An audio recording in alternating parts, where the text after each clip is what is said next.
Hello team, welcome to another ATP Geopolitics video with myself, Jonathan MS Pearce. Today I'm going to give you a bit of a primer for the UK elections, the general elections that have been called recently by Rishi Sunak, our serving Conservative Party Prime Minister. This has been asked by a number of you saying, hang on, can you just let me know I'm American or I'm from here or there? Can you let me know what's going on? A lot of what I've said in previous videos. I'm going to be collating a whole load of information for you to give you just hopefully a nice summary understanding of what's going on. I'll try not to put my own political spin on this, although I will be giving my opinions about what will happen. That will be speculative, and I'll probably be bringing my own baggage to that, but I don't think I will. I'm going to try and be honest with what I think, and also where I think the political parties sit on a very simplistic left-right spectrum. That's problematic. I think we should probably go for a quadrant. Anyway, I don't want to bog things down too much. I'll try and keep this simplistic and try and relate things back. I know I've got quite a hefty segment of my viewership from America, so I'm going to relate our political spectrum in the UK to that of the American political spectrum, especially since someone had a right go at me the other day for something that I'll explain later, and I thought, right, this is probably a good time to talk about that. Anyway, I'm going to have to obviously start with a bit of an explainer of where we're at, right, with regard to the UK political system and our country. So we are made up of four different nations, if you like, within the United Kingdom. We have England, this main area here, Wales, Scotland, and Northern Ireland. Essentially, for what I'm going to talk about now, Northern Ireland, I'm not going to really feature.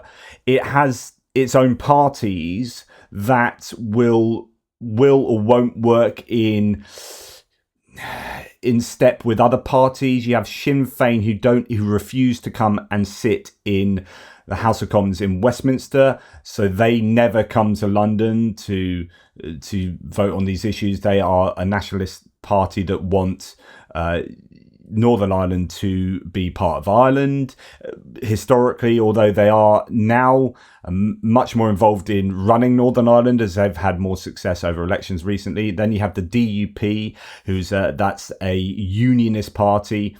That the Conservative Party is called the Conservative and Unionist Party because it is, representing the whole union, including Northern Ireland, and sees themselves as very much keeping that all together.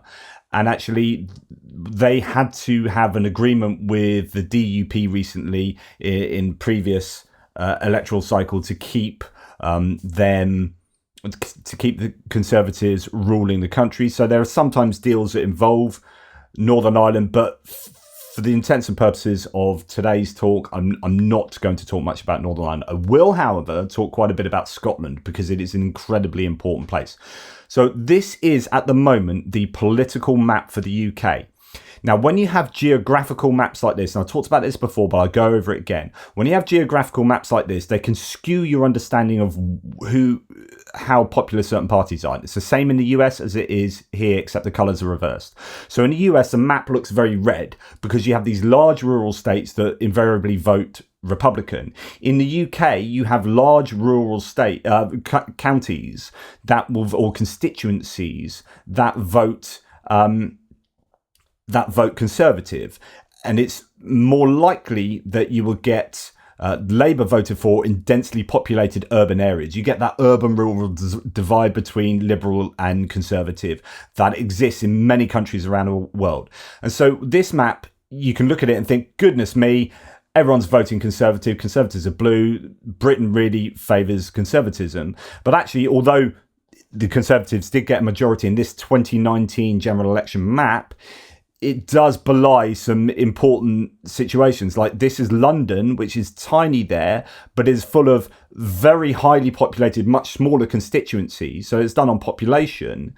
And in London, you can see there are an awful lot of Labour constituencies. And the same when you go up to these areas of South Wales, where you've got Cardiff and Swansea, where you've got a lot of the northern cities of Manchester and Liverpool, and then we've got Sunderland and Newcastle up north here, and then other places like Nottingham, Sheffield, Derby, these old industrial cities that have traditionally voted Labour. And you would have Birmingham in the middle that would have traditionally been very Labour. But interestingly, in the 29 elections, this was called the Red Wall.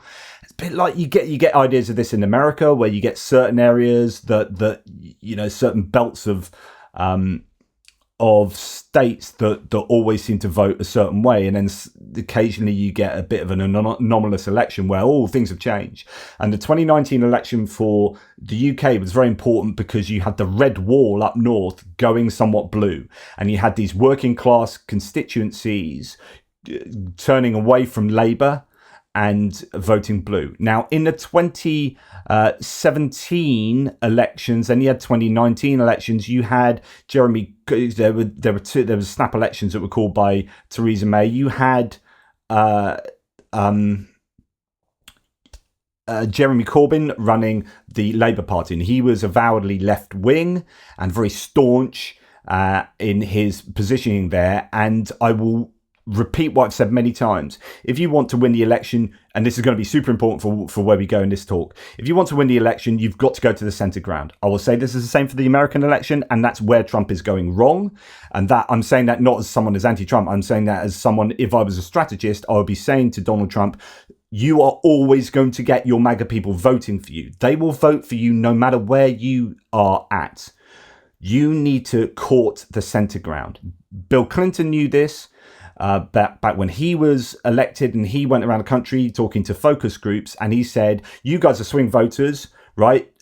What would you like to vote for? And he got kind of drew up a manifesto from the swing voters through these focus groups and said, right, that's what we're going to campaign on, because that's what the swing voters really find really important, because the core Democratic voters are always going to vote for us. They're not going to switch over to Republicans. And likewise for Trump, that's going to happen. You need to court the centre ground. And what's interesting at the moment is that is not only, well, okay, to rewind, in the UK in 1997, when Tony Blair won a landslide election that looked like this was the election back in 1997. So you can see there's a lot of blue on that map, and you might think, oh, that's not a landslide election, because all these are tiny constituencies all over London, all over the south. I mean, compare that to where we're at now.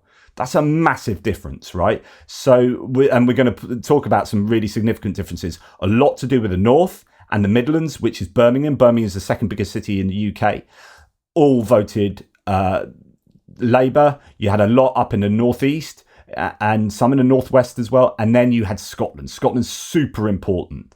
And a lot to do with North Wales and South Wales there. Now, at the time, you also had the Liberal Democrats doing very well in the Southwest, but we'll come on to Liberal Democrats in a bit. So in 1997, Tony Blair, and there are definite parallels from 1997 to now that are super important to understand. So Tony Blair said, right, I'm going to court the centre because I've seen what Bill Clinton did, and I'm going to nick that idea. Tony Blair went around the country, had focus groups, said what's important to you, and then wrote that into the manifesto. And it's all this cool Britannia. So it's very much aware of PR as well as, and he was a charismatic leader, Tony Blair, at the time. And he managed to court the centre ground and get those swing voters who some, they're not dyed-in-the-wool conservative voters. You want to take over who you can. Now, this was much easier in the political landscape back in 1997 because the Greens weren't really featuring. Lib Dems were, but they were more centre ground anyway. They've become a bit more centre left since then. SNP, the Scottish National Party up here, weren't really featuring as much. So they had 6 seats, I think they won in 1997. And that's massively different to now. Look now, and these lighter yellow are the SNP. So they have a massive sway in Scotland. And yeah, so that was very different. And Plaid Cymru, the Welsh National Party, feature, but they're not like a massive threat. Okay, so you weren't going to be eaten away at the sides if you went too much to the centre in 1997. So Tony Blair went to the centre and won a massive landslide victory. And the other parallel to now is that there had been 18 years of Conservative rule back in 1997. So Margaret Thatcher got in 1979. Didn't do very well, but the Falklands War came along, and then suddenly she got re-elected on the back of the Falklands War, rally around the flag, and then ruled for a bunch of time. And then John Major took over as the Conservative leader, and then 18 years of Conservative rule, people are fed up and wanted to change, right?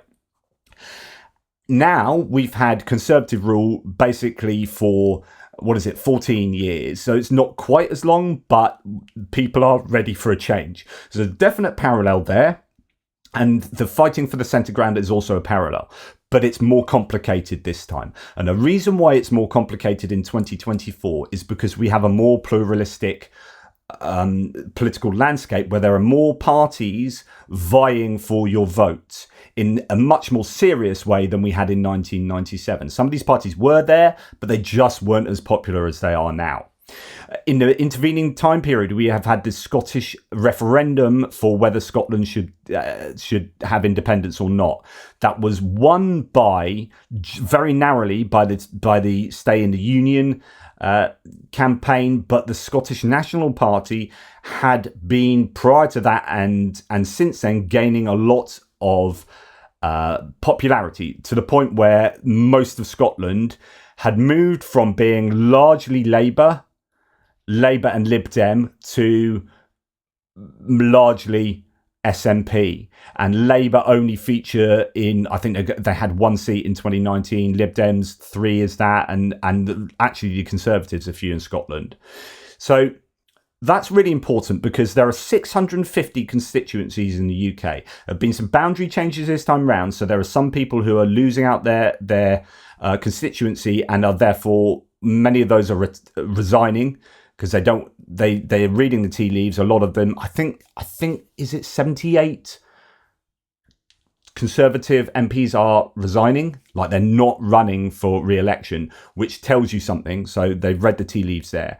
But also some of that will have to do with boundary changes. And instead of being an incumbent, you're going to have to run in a slightly different area. And that, given a political climate for particularly the Conservatives at the moment, they've decided not to do that, many of these people. So boundary changes, but there's 650. And we have a representative democracy where you vote for your local MP, Member of Parliament, and they then go and represent you up in London, voting on stuff for your benefit, you would assume, back in your constituency. And it's a first past the post system, which means whoever gets the most votes wins, and that's it.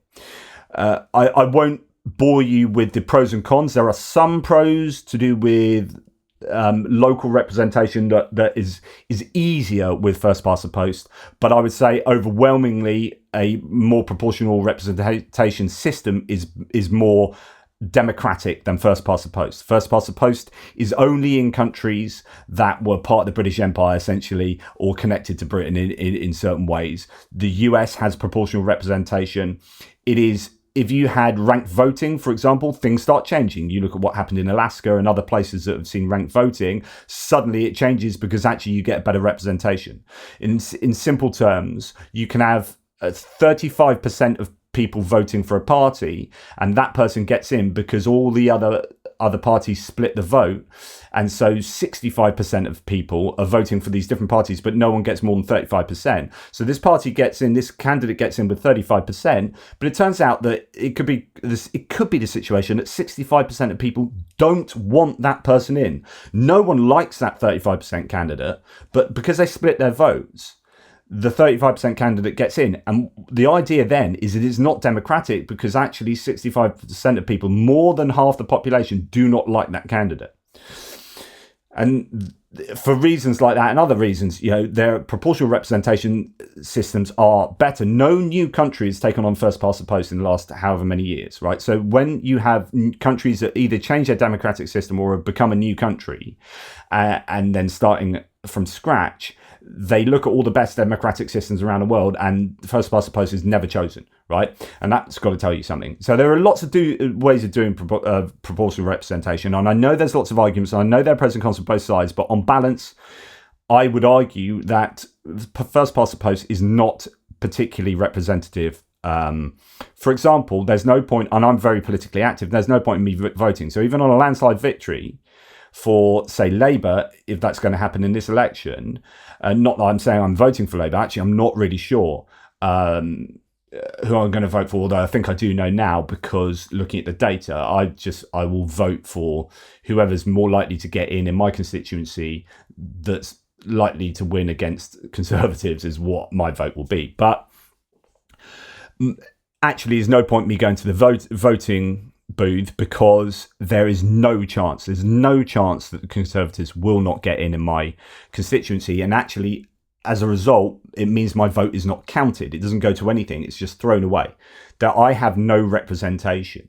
Whereas if it's proportional representation, my vote would go towards an apportioning of my views in some way, right?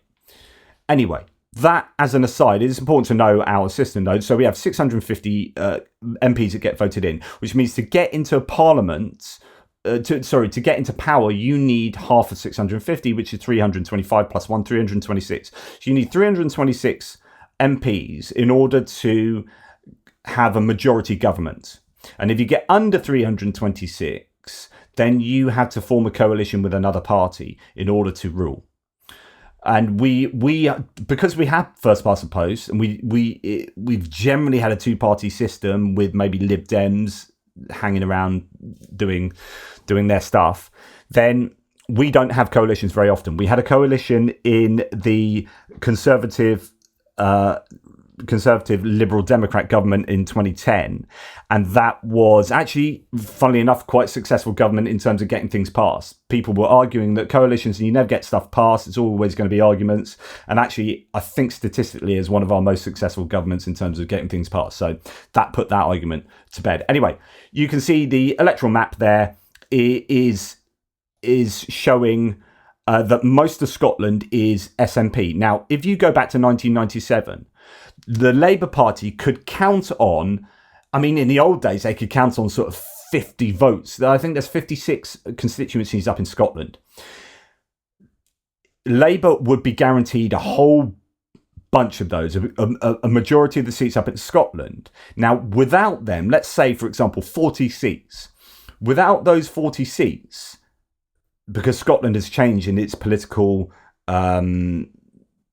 the political landscape has changed up there, you then would need 326.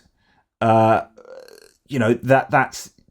40 seats of 326. You're going to the situation is going to be you are not going to get those 40 seats. So that is a huge issue, because you're going to have to find those 40 seats from somewhere else. So you had 326 seats, and then 40 of them in Scotland. 286 of them are going to be in the rest of the country, England and Wales, right? And now you are going to have to find 326 from England and Wales, because none are coming from Scotland. And that was a problem.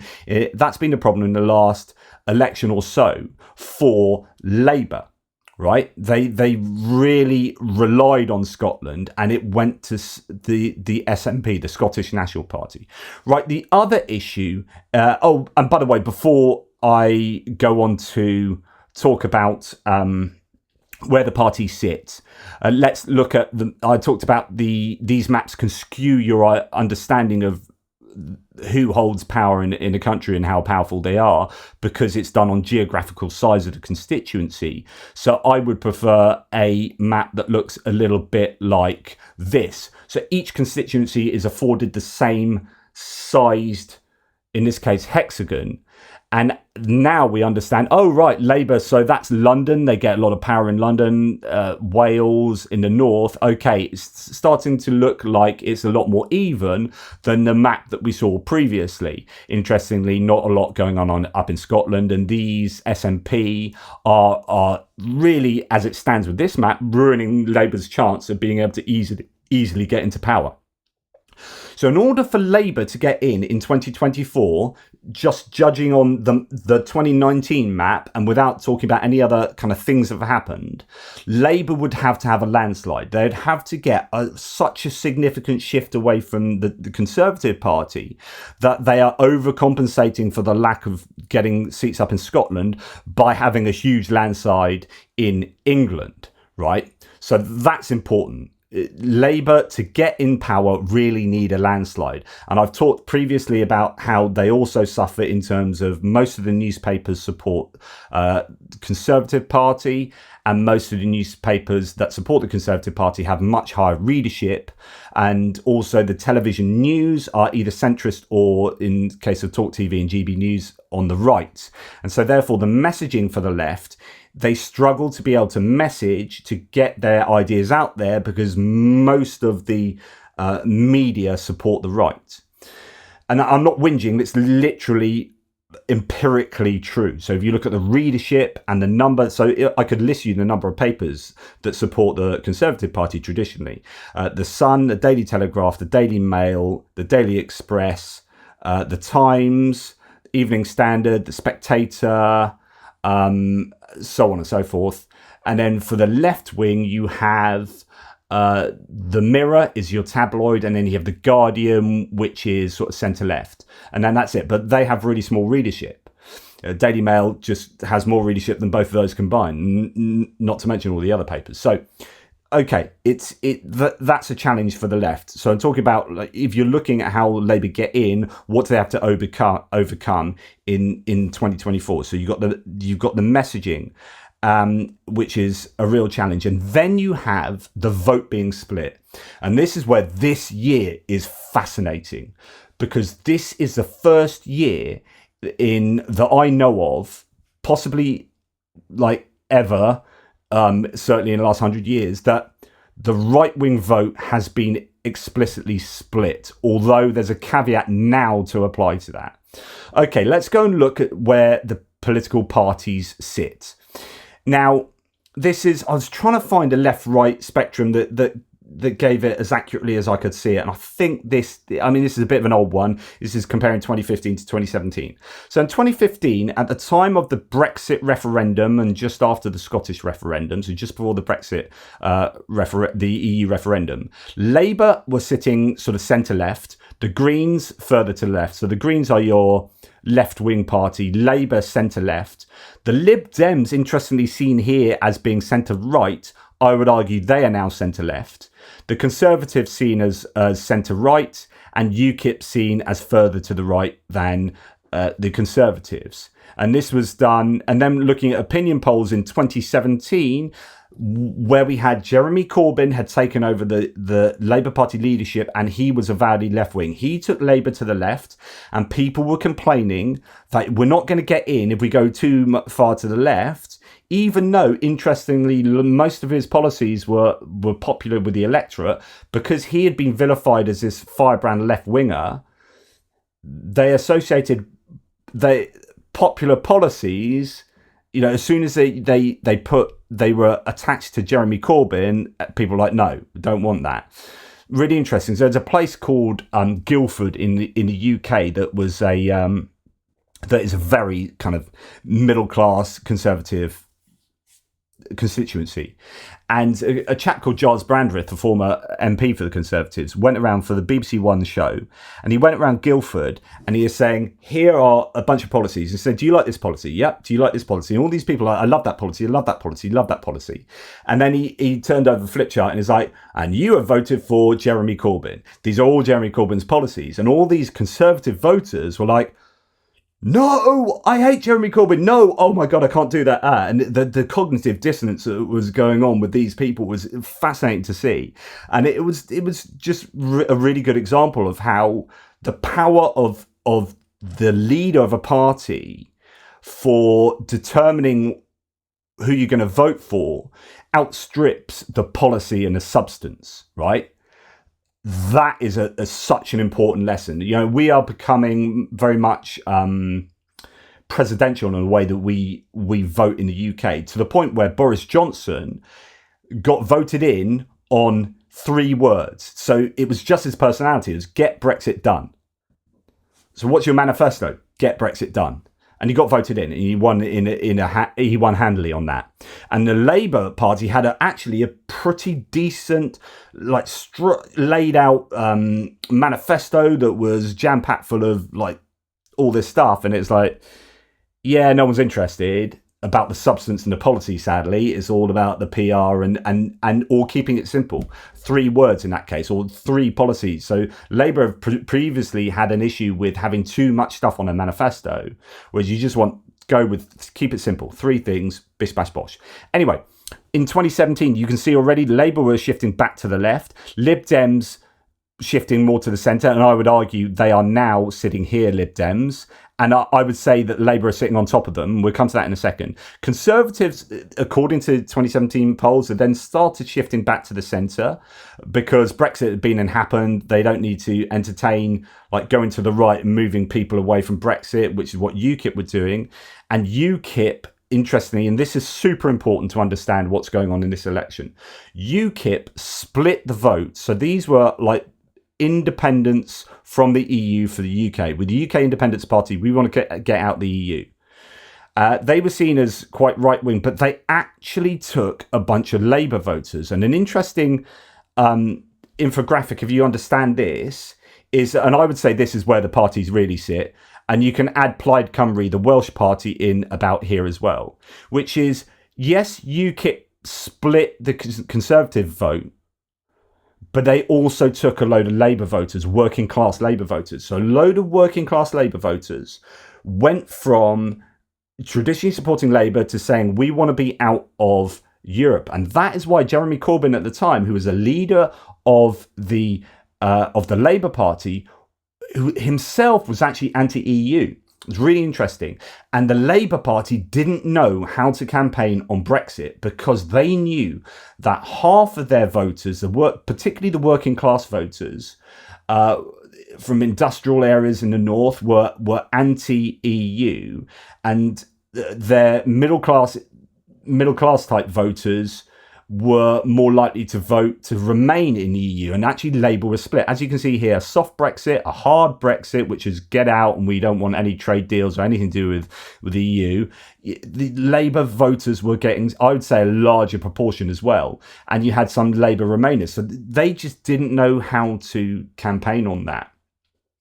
And they had the votes split by UKIP, Lib Dems, SNP and Greens. So all of them split the left back here. And the Conservatives didn't mind about UKIP because UKIP were also taking from Labour. So the Conservatives were just sitting safe on the right-hand side of the spectrum and always have done and have never had their vote split. But the left always had their vote split in the UK. So you have 4 parties, either if you're in Scotland, it's the SNP, Lib Dems, Greens or Scottish Greens and Labour.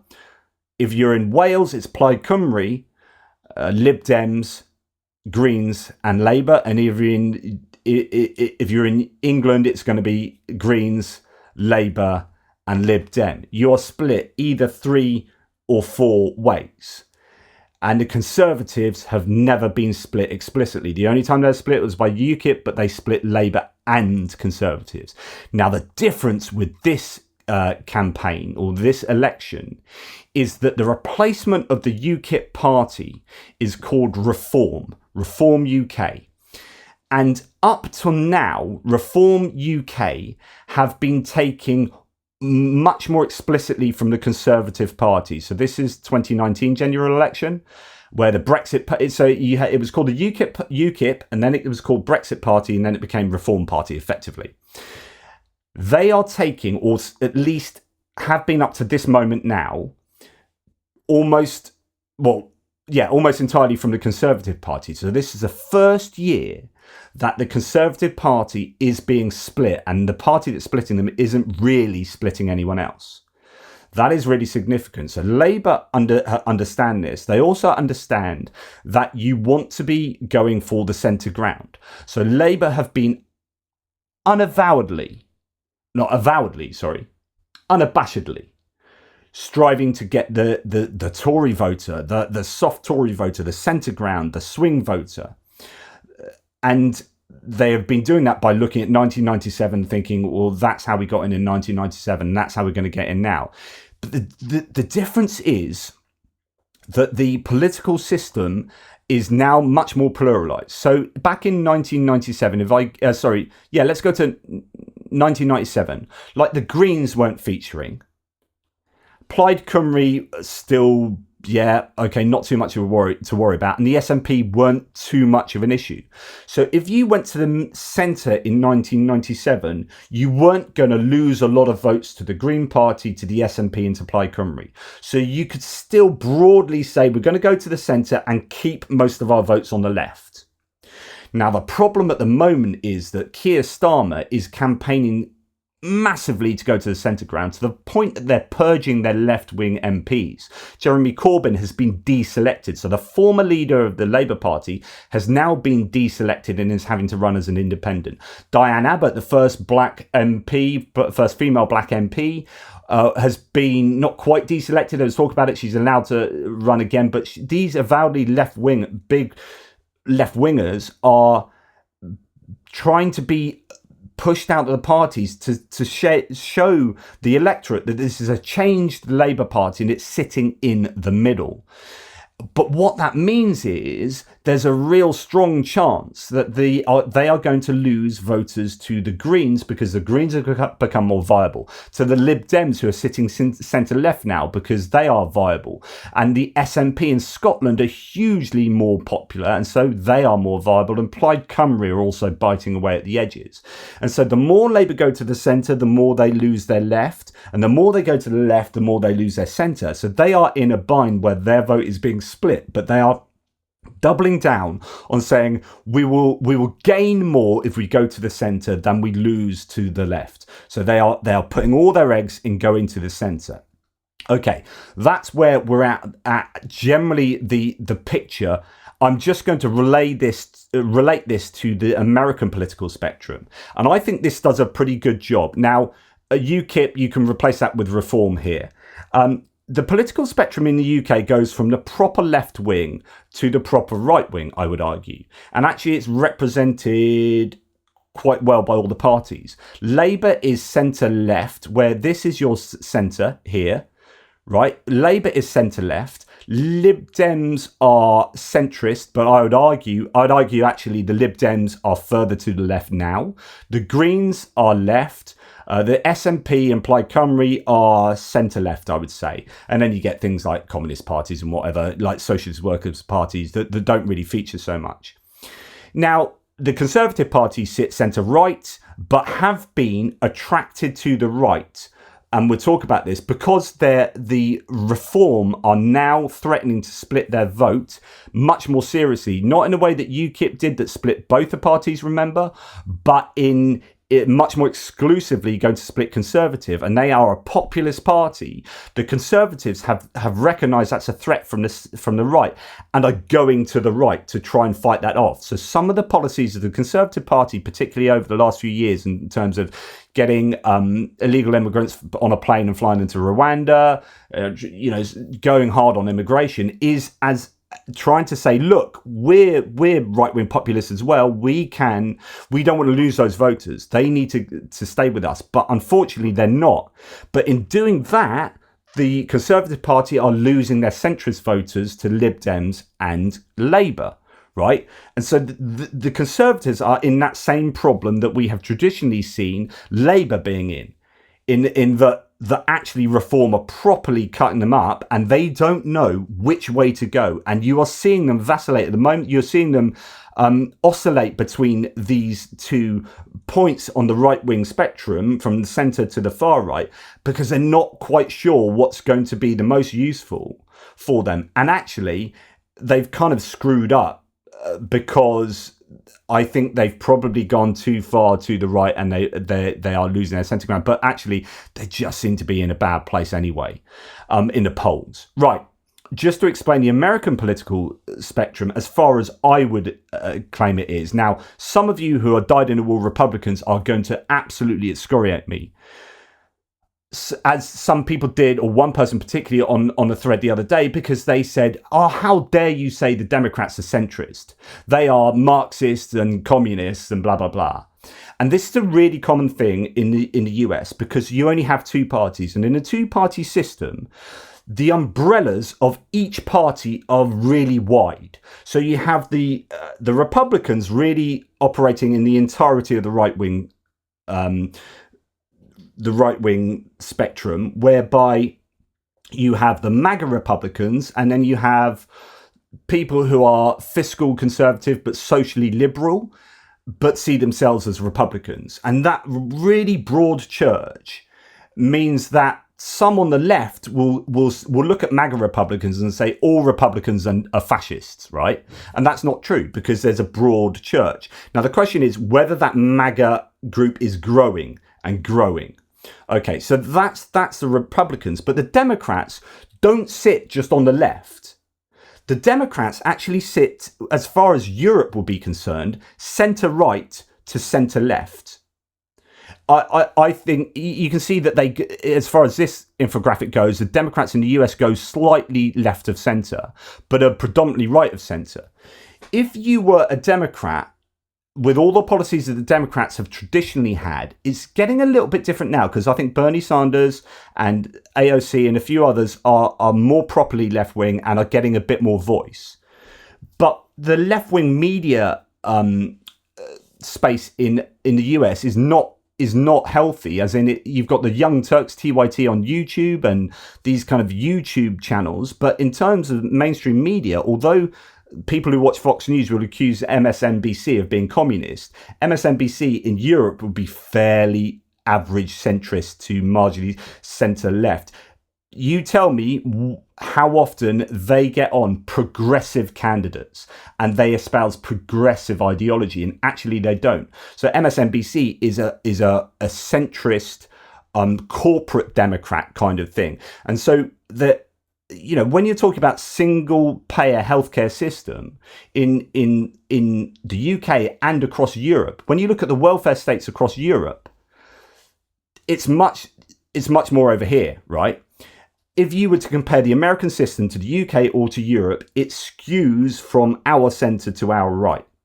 Now, Americans don't like that, because they still like to, a lot of Republicans will like to accuse the Democrats of being communists and Marxists, and they just simply aren't. You just simply are skewed because, you have that broad family on the Democrats as well, where you have your corporate Democrats, your Joe Manchins and your Kirsten Sinemas, who would be all for like drilling oil and gun rights and keep the healthcare system as it is, across to your Ilhan Omars and your Alexandria Ocasio-Cortez and your Bernie Sanders, so on and so forth. So you've got a broad church there as well. It's just that it doesn't cover the whole of the left wing in a way I think similar kind of compared to like the European political landscape. And it's just the way it is. Like, I know some of you disagree, but that's how I see it, and that's how most Europeans would see it.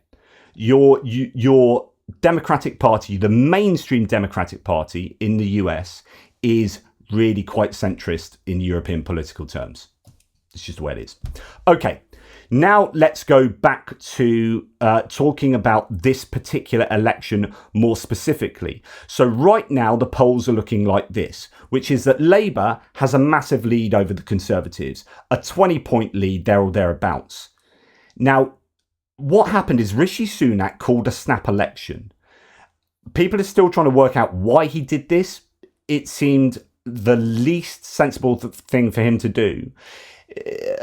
There are different theories to do with economic indicators that are due to come out, to do with the summer, to do with, wanting to mobilize people to vote in the summer, more likely to get older people to come out in the summer months rather than November or in January or whatever. So there are lots of different reasons that are being thrown out, but no one's quite sure why he called it. And many people are saying actually it probably was the wrong idea for him to have done this.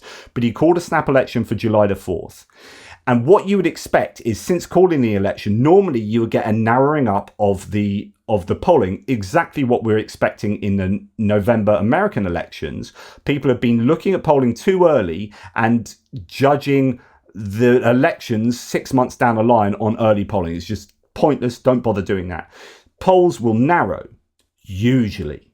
What's interesting now is two things. One, the polling has not really narrowed.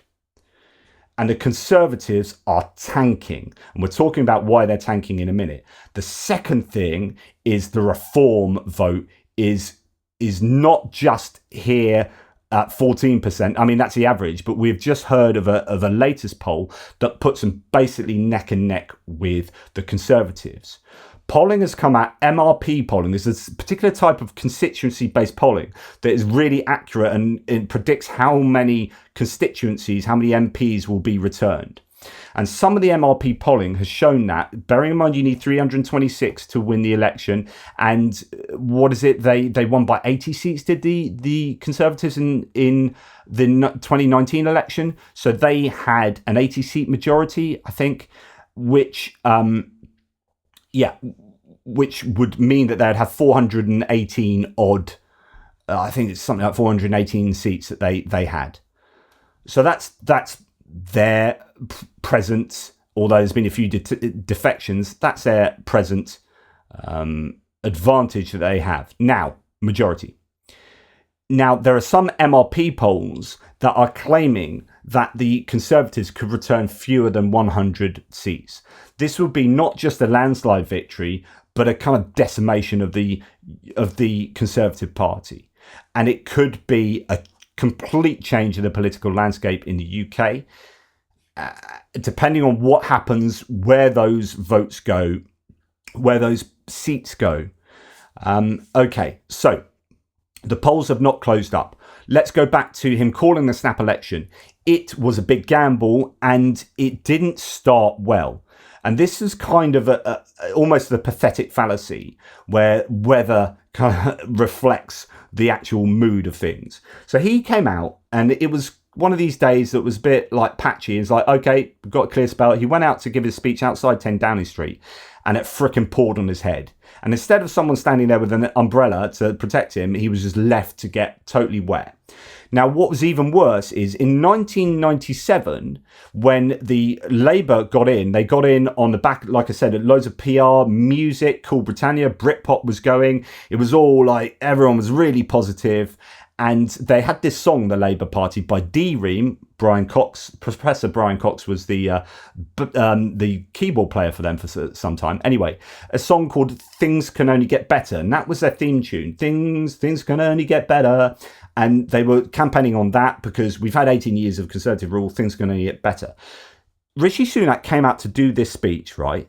And there's a chap who is a pro-EU guy that always goes around trying to disrupt when Brexiteers are saying things. He's quite famous and he wears lots of EU flags and he quite often plays loud music or says things through megaphones to try and disrupt certain interviews.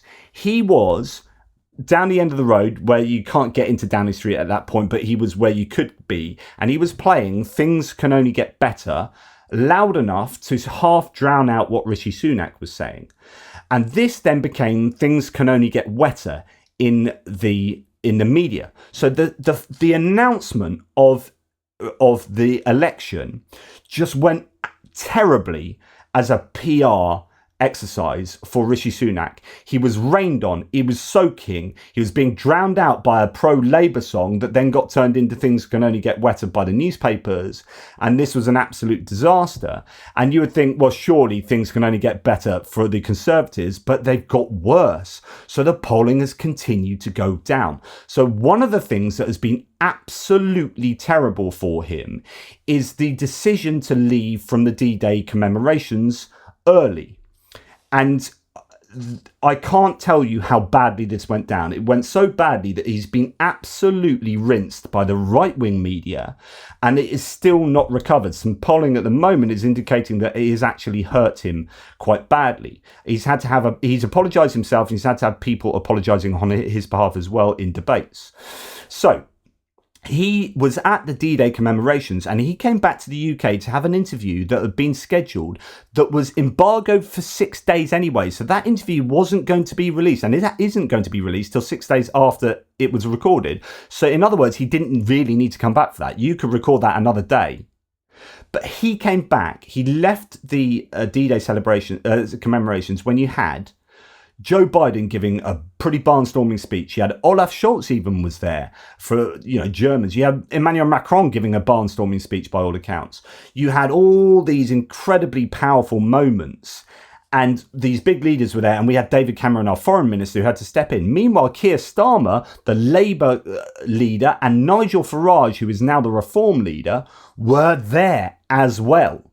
And Rishi Sunak had nipped off for this interview. Anyway, he was taken to pieces by the media, all sides of the media, right? And you've got to understand that the sorts of people who find things like D-Day commemorations extra significant and poignant are those who probably sit to the right of centre. Those traditionalists, people in the Conservative Party who find the Conservative Party a reflection of the traditions of the UK, and the sorts of people who would have models of Spitfires in their room when they were kids, right, are going to be the sort of people that would want to see their Prime Minister at the D-Day commemorations making an important statement, speech, or shaking hands with the right people. For him not to be there played incredibly badly. And then, like, the person who's interviewing him for ITV, this chap, has just released... Hello, good to see you. Very nice. Has just released this bit on TikTok, which is a snippet of it's not the interview, but it's the lead up to the interview, where Rishi Sunak says exactly the wrong thing. Nice to see you. Hey, sorry to have kept thank you. No, not at all. I know you've been in Normandy. Yeah, it all just ran over. It was incredible, but it just ran over everything. I'm sure it was so apologies for keeping you. No, not at all. I'm sure it was a powerful trip. I mean, so pertinent as well this year, considering what's happened in Ukraine. Yeah, which I haven't seen President Biden's remarks, but I think that's kind of the echo of it. Prime Minister. It ran over. I'm sorry I'm late. It ran over. That has played really badly because you've got someone representing this traditionalist party going to the D-Day commemorations, leaving early, and then saying, "Oh, sorry about that, it ran over." Like, really, this is the last D-Day commemoration where you're going to have living veterans, most probably. And that's what he said. Right. Okay. So that gives you an indication of how the campaign is going for Rishi Sunak and Conservatives. It's got to the point where the Conservatives are kind of giving up. You've had Kemi Badenoch on the right-hand side of the party, who's trying to draw the party to the kind of reform area, saying, refusing to go campaigning because it was her kid's sports day. Like, okay, that's telling you something. Yeah, it may be a kid's sports day, but another campaign year she would have been out there. You've had claims that they've run out of money for social media campaigning in the Conservative war chest. It's not going well. And then the double whammy is this, but this might also be a problem for Labour. So the double whammy is that previously the Reform Party, who, as you can see here, were taking predominantly from the Conservative Party, the Reform Party were being led by a guy called Richard Tice, and they were trying to entice, if you like my choice of word, they were trying to entice Nigel Farage, who previously was in charge of the UKIP, and he's never been elected successfully. He's had 7 goes at trying to be elected as an MP, I think, but has never been successfully elected. But he was in charge of the party of UKIP, and I think Brexit Party as well.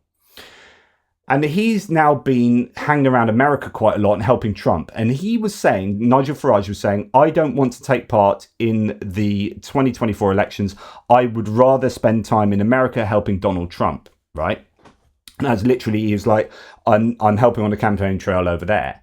And then suddenly, a bit of a volte-face took place. And he said, no, I'm going to run. And I'm going to run in a constituency called Clacton. So Clacton is in around sort of London. That is very working class, quite deprived, has had the only UKIP MP when UKIP were a thing. And although Douglas Carswell defected from the Conservatives to UKIP when he was elected as Conservative, he then retained the seat in the next election. So they did actually retain a UKIP seat UKIP. Nigel Farage then kind of left the scene to some degree, and they've got him back to run in this Clacton constituency where Douglas Carswell had been the MP, and that I think voted something like 73% for Brexit. So this is a really safe seat. If there's any constituency in the UK that Nigel Farage, as divisive as he is, can win, it's going to be Clacton. So he is looking at being a hot favourite to take that seat. Now, what this has done is it's absolutely invigorated the reform campaign, because he is, I don't like Nigel Farage at all, but he's a wily political figure that knows what he's doing, and he's good with television, and he gets on TV. He gets on TV lots, and that mere exposure effect, where the more you get on TV, the more credible you seem, the more popular you become, etc., etc. So he does that really, really well, and he has got the reform vote ticking up. But the problem for, I think, Labour is that he's also starting to attract those old Labour Leave voters who had come back to home to roost for this election. Seemingly, the red wall was, so the red wall that used to be up in the north in the 1997 election there, that's a red wall up north, in 2019 had been taken to pieces. So that actually the red wall was more like a red sandbar, okay? So look at the comparison of the north of England.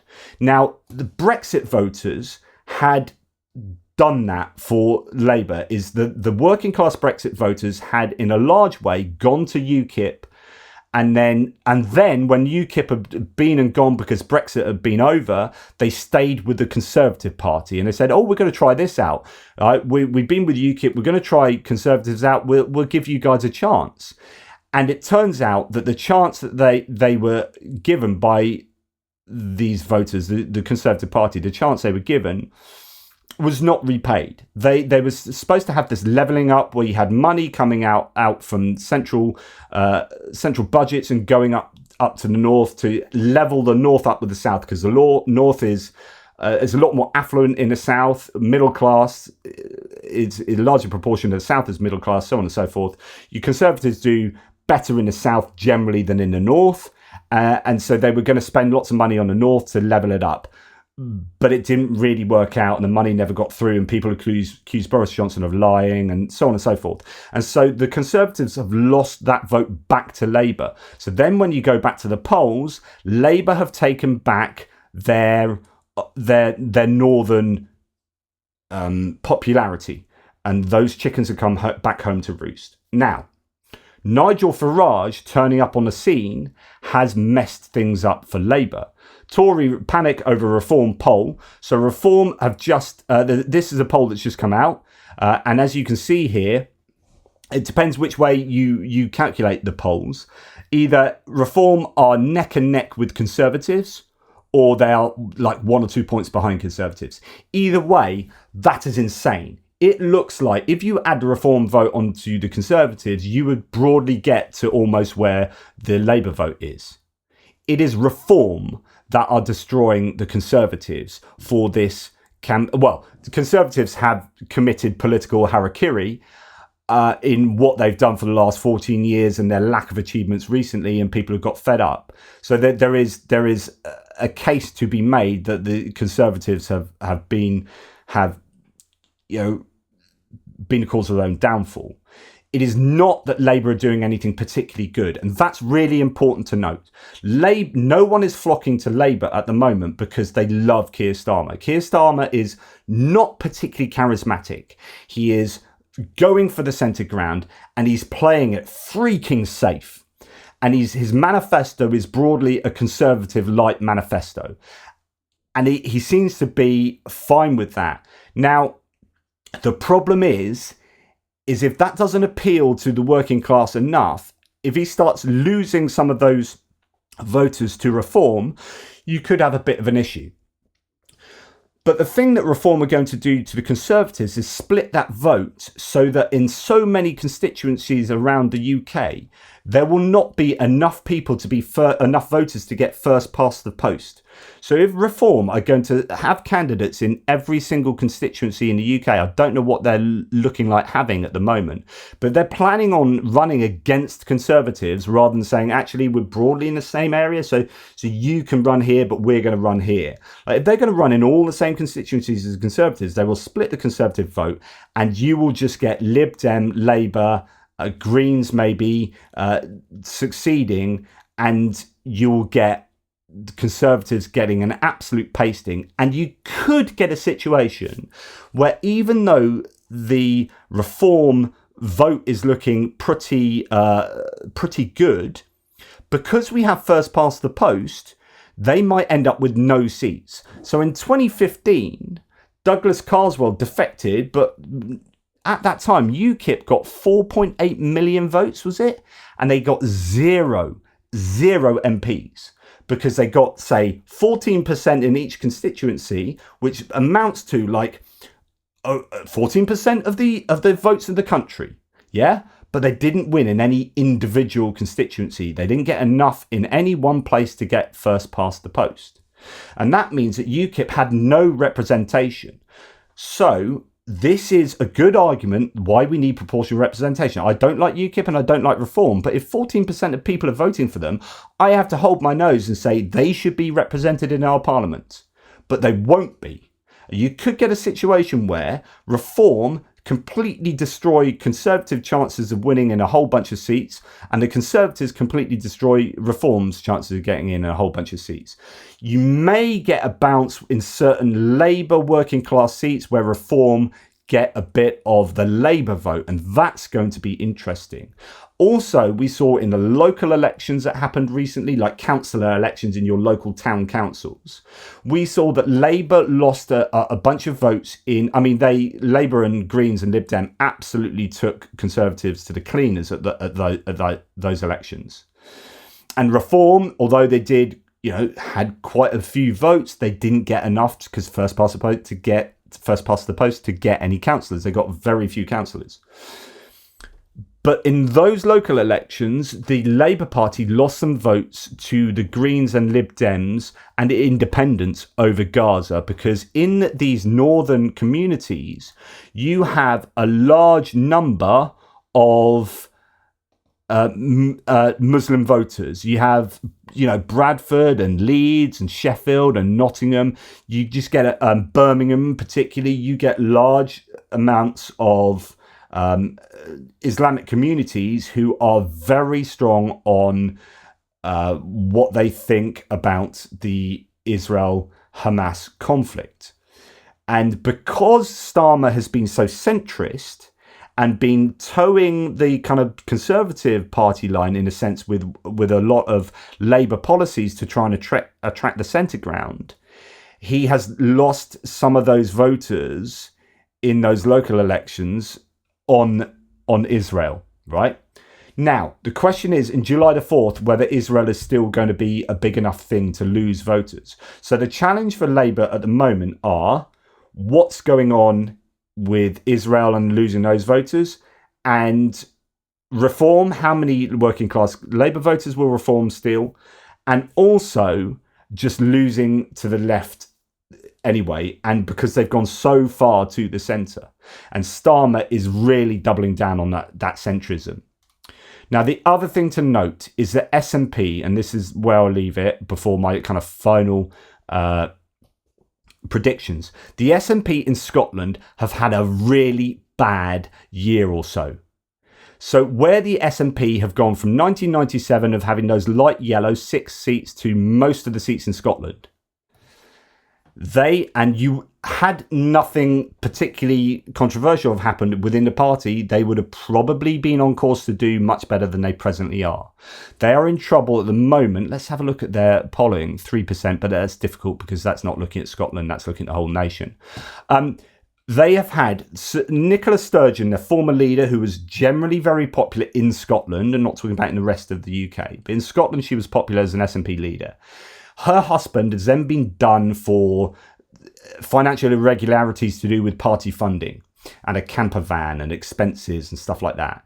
And then you've had a new party leader who's then stepped back again, and they've had a bunch of scandals that have given Labour some hope of taking some of these seats back.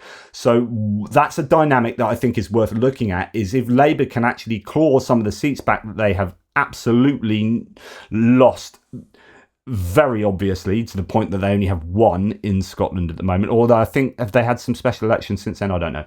But that you could see them clawing back some seats up here. So that's the situation in the UK, where Labour are almost certainly going to win the election, and they will win it on attracting the centre. But I think the challenge is, because Starmer has been so centrist and uninspiring in terms of big, bold policy decisions. The manifesto's coming out today. I probably should have done this after their manifesto. I've looked at their manifesto, but it's broadly a really safe manifesto that you might not get the turnout that you need. I heard some vox pops from the Newsagents podcast recently, where they went up north and they were talking to loads of traditional Labour voters, and those Labour voters said the old adage, "Oh, they're all the same," which is annoying because it's not true and it's lazy politicking. I think if you're going to stand there and say all politicians are saying they're all liars, I can't be bothered to get to know what my politicians are thinking. I'm not really politically motivated, and so therefore I'm just going to give you the cheap, easy, they're all liars, they're all the same. And that is, I think that's poor, and I think it's lazy. And a lot of our analysts and journalists think the same. Now, the point is that that's what they were saying, so that's the reality of their opinion. And then they were saying, Nigel Farage, though. Now, Nigel Farage, he's something different. He's your Trumpian, say what you like. It's highly controversial for a lot of these middle-class elites, but for me, he speaks for me and to me. And so you have a lot of Labour voters who are going to be motivated to go and vote for Nigel Farage. And so this is where I think the Reform getting Farage, had Reform not got Farage, I don't think they would have been such a threat in this election, both to the Conservatives and to Labour. And now they are polling alongside the Conservatives in a very, very interesting way. Now, you've got Lib Dems featuring fairly well. The Greens are there or thereabouts. All of these, it depends on where they are running, because first past the post will mean that Lib Dems and Greens will lose out. They always lose out. So basically, Lib Dems will get about 10% of the vote and get about like 2% of the MPs, something like. I'm kind of pulling those numbers out my posterior, but you get the point. What you might have is some maybe tactical voting going on, which is where I will be a tactical voter. I'm an example of a tactical voter, which is where you are voting for whatever party gets you whatever end that you want. So if you're like anti-conservative, you will vote for Labour, Lib Dem or Green, depending on who's most likely to win in your particular constituency. That's tactical voting. You get progressive alliances, which I don't think is particularly happening, but there are certain places where certain candidates aren't really running. So progressive alliances, like none of us want this party. So usually it's between Green, Lib Dem and Labour, where they all say, right, we want to get the Conservatives out. If we run in this constituency and you don't run, then we won't run in that constituency where you're strong and you do run, and we will both be guaranteed to win these parties, these constituencies. Whereas if we ran in both, we'd split each other's vote and the Conservatives would get in both constituencies. That's called a progressive alliance. And parties have been, particularly the Labour Party, who are kind of a bit too proud. They say, we're not going to do anything like that. We can win in every single one of these seats. Whereas actually, if they swallowed their pride and did a progressive alliance, they would have way more success right across the country than they do. There are lots of websites, tacticalvoting.org or whatever it is, where you can go and see who you can vote for in order not to get the Conservatives in, is what the left are looking at doing, because the left is always split. But this year, Reform are splitting the right. Okay, so my prediction is that you will get a Labour victory. I don't think it will be as big as these polls suggest, even though the polls are not levelling.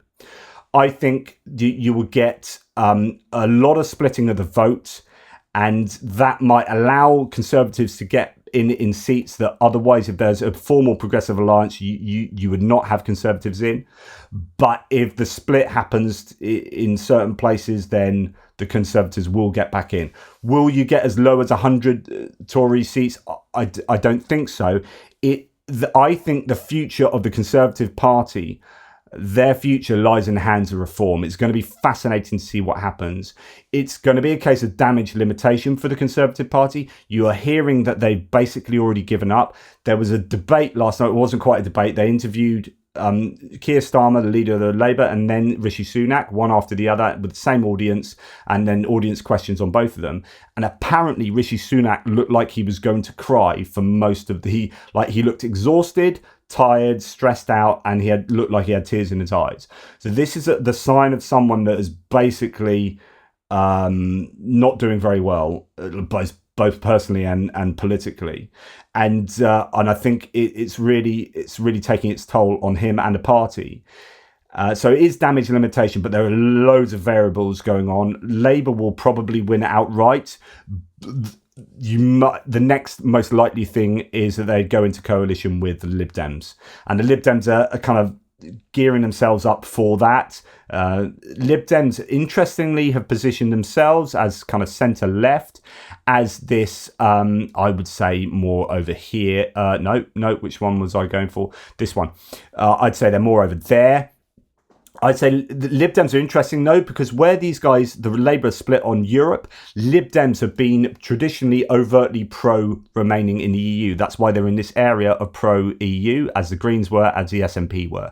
So these were all pro-EU. Labour was split, Conservatives was split, but they basically actually no, because it was David Cameron, who's a Conservative leader that was representing Remain. So they were split. So there was no official party line from either Labour or Lib Dem with regard to getting in or out of the EU, staying in or getting out of the EU. But Lib Dems are pro-EU, and actually their manifesto that's just come out has got some pretty good things on the Lib Dem manifesto. I wouldn't have a problem with voting for the Lib Dems at all. They're talking about some interesting taxation. They're talking about looking at big tech and tax avoidance. What you want to do is look at closing tax loopholes with regard to businesses, not like trying to clamp down on benefit fraud, because business fraud is 10 times bigger, and tax evasion will give you like £25 billion worth of income. You know, so the Lib Dems have some interesting stuff there with big tech and taxing, but also on getting closer to the EU. Not so much as jumping back into the EU, but putting those things in place, having a closer union, maybe with science here and this kind of customs arrangement. They are trying to build themselves as the party that is the way forward to, you know, reunification with the EU, as they would see it. Anyway, that's what I have to say. It's a long, rambling discussion about what's going on in the UK election. Hopefully that makes sense to my American and foreign viewers. Let me know if there are any particular questions you would like answering. I'm no massive expert, but that gives you a lay of the land, if you like. Thanks so much for watching. Take care. Speak soon.